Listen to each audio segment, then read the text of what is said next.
What is up, you guys? The 2023 NBA regular season has come to an end. Therefore, it is time for my annual postseason predictions.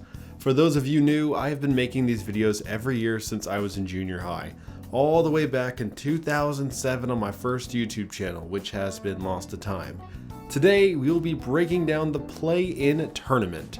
That spicy twist to the postseason the NBA added a couple years ago that I was admittedly not a fan of initially, but I have come to appreciate as it does keep the league more competitive for longer. Except the Dallas Mavericks, who would rather have the number 10 overall pick over making the actual play-in with a prime Luka and Kyrie, but that's a topic for another day. Before we get going, please like the video, comment your predictions down below, and subscribe for more basketball content. I'll be predicting every round of the playoffs as they come, so you won't want to miss it. Now, let us get started. We will start in the East with the 7-seed Miami Heat hosting the 8-seed Atlanta Hawks. The battle of the two failed contenders. Both Miami and Atlanta were supposed to be fighting for one of the top 4 seeds in the conference this year, but both struggled mightily as they wound up back here. For the Heat, the biggest problem all season long has been their lack of quality depth. Beyond Butler, Adebayo, and Hero, the team lacks much of a punch.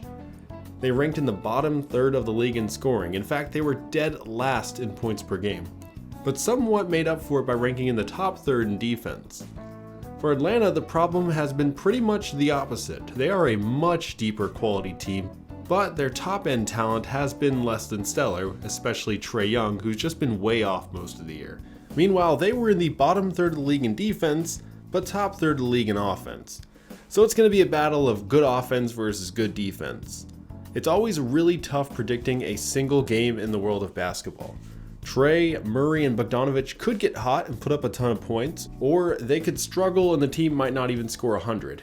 If I had to put money on it, I would go with the more reliable of the two powers, so give me defense and give me the Miami Heat. The next matchup out east is the number 9 seed Toronto Raptors hosting the 10 seed Chicago Bulls. This is essentially the same sad story as the Heat and Hawks, as both teams and fan bases were expecting to be contending with their win now rosters full of plenty of postseason experienced players, but that is not what happened. The Raptors' biggest weakness all season long was their interior defense, but the addition of Jakob Poeltl has been a lifesaver, as in the final 20 games of the year, the Raptors managed the 7th best defensive rating. But the thing you also have to look at is the Bulls, without making any changes to their team at the deadline and rocking Nikola Vucevic, who's not known for his rim protection, actually had the 6th best defensive rating. Neither the Raptors or Bulls are particularly deadly on offense, but there does exist an edge in favor of Toronto. Something interesting to watch out for is that the Bulls force their opponents to shoot the second most threes in the entire league. But the Raptors themselves do not like attempting a lot of threes, as they actually are one of the worst teams in the league at shooting them. So the question is, will the Bulls actually change the way the Raptors play, or the Raptors make the Bulls uncomfortable on defense? I'm not sure. There's a lot of talent here. I could see anything happening, but in the end, I'm going to go with the team that's going to have the rowdy fan base. Give me the Toronto Raptors. And to wrap up the East, we have the loser versus winner matchup, the Atlanta Hawks hosting the Toronto Raptors. The winner will take the 8th seed, the loser goes home. Offense versus defense. The Hawks may not be amazing at home, but the Raptors are really not good on the road.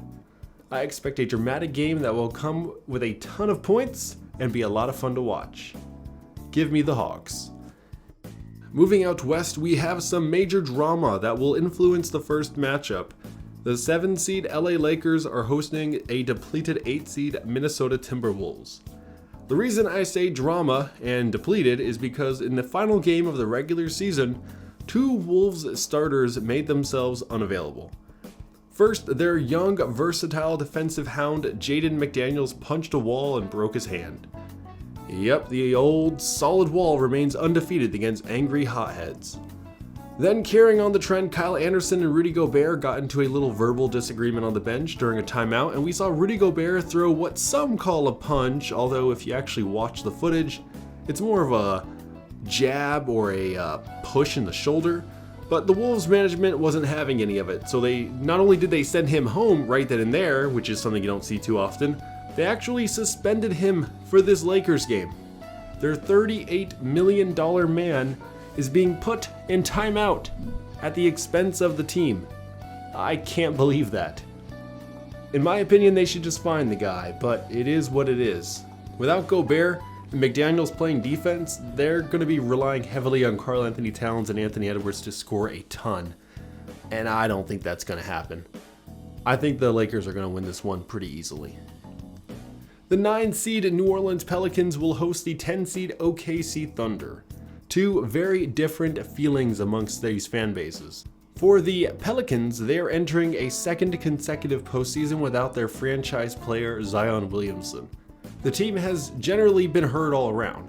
Brandon Ingram has looked good when he's played, but he hasn't played that much, and he hasn't been as good as we know he could be. Meanwhile, the Thunder are hot and feeling really good. OKC was not expected to make the playoffs, and here they are. They're playing with house money. Their young players are hungry for competition, and I expect them to score a ton. They're just going to have a ton of energy in this game. An under-the-radar player to watch in this matchup, I would say, is Jonas Valanciunas. He had a quiet regular season, but he may be just the guy to take advantage of the Thunder's biggest weakness, and that is interior defense, as they don't really have a center on their team. Nobody physically on the Thunder can compete with him. If he can get the ball around the rim, he's going to score a lot of points, and he could grab a lot of offensive rebounds. If the Pelicans can get him involved, Ingram puts up a decent 30 points, and their bench can hit their shots, I have the Pelicans winning. But I'm not predicting that. Give me Shai Gilgeous-Alexander going off for 50 points and the Thunder taking this one on the road. And for the final matchup, we have the loser Minnesota Timberwolves hosting the OKC Thunder. Rudy Gobert will be making his postseason debut, and I don't think it's going to be very helpful because the Thunder, again, they don't play a center. So Gobert and Towns are going to have their work cut out for them, as they're expected to guard athletic small forwards here, which is going to be rough. This is going to be a high-scoring game. I'm actually going to go ahead and predict a final score of 120 to 109, with the Thunder finishing the upset and making the playoffs. So there you have it, a quick refresher here. I have the Heat taking the 7 seed, the Hawks taking the 8 seed, and then in the West, we have the Lakers taking the 7 seed and the Thunder taking the 8 seed. Thank you guys for watching. Sorry that this video isn't of the highest quality. I made it pretty quickly. I had a long day at work, and here I am recording it at 9 o'clock at night. I'm pretty tired. But please subscribe for more basketball content. I hope the rest will be better than this one. Thank you, and I'll see you all next time.